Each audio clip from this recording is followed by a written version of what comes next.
Yes. Yeah, Michelle Rasmussen from Executive Intelligence Review in Washington. With the background of the tensions based on the collapsing transatlantic financial system and the growing economic development dynamic of the BRICS countries, we're actually facing an increasing danger of war. And there's an organization called the European Leadership Network, made up of foreign ministers and defense ministers from Europe and Russia, who just put out the third of their reports here 3 days ago. It's called Avoiding War in Europe, How to Reduce the Risk of a Military Encounter Between Russia and NATO. And they say that in the last 18 months, there has been a deterioration of relations between Russia and the West, fundamental breakdown in trust, and they cite Ukraine, the missile defense, enlargement of NATO, deployment of conventional military forces in Europe, and tactical nuclear weapons, that the economic relations have been deteriorating, and that both sides are actually preparing for a war.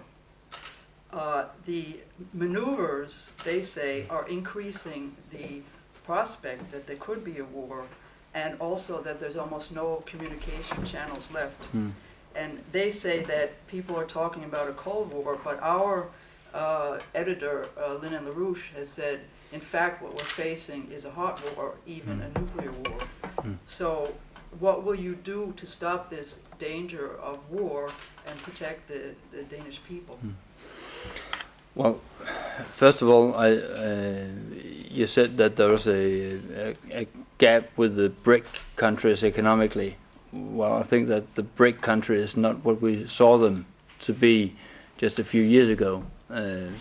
Brazil and Russia is having their own crisis, and China is in a difficult position, not to say more than that. But it's true that in Europe, the economic structures with Russia and Europe, the EU country, has been torn apart.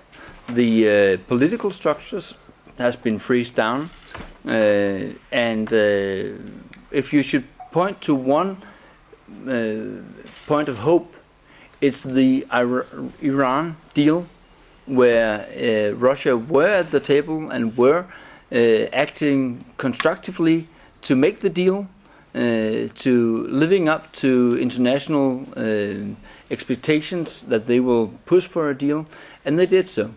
And that gave a possibility for other ministers of foreign affairs from the UK, France, Germany, and the US to get more into a dialogue with Russia. And I think that we need the dialogue.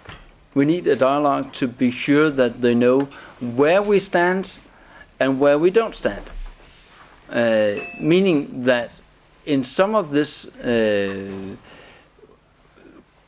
conflicts, the truth is often one of the first victims. And the propaganda is extreme right now. What we're seeing being sent out, for example, for Russia concerning Ukraine or Georgia, is extreme. What we're seeing around the Baltic is extreme. So just to make sure that those actually being in charge in Russia knows what we mean first-handedly, we need to have a dialogue. And that doesn't mean that I want to change Denmark's perspective on Russia. I'm still very hard on having EU sanctions to Russia, because if they're not helping a peace process in Ukraine, the Minsk agreement, then we need to have a firm standing against them. But we at the same time need a dialogue. And that's why I have proposed to change the Danish view on meeting with Russian politicians, and I'm looking forward to have a chance to do that in the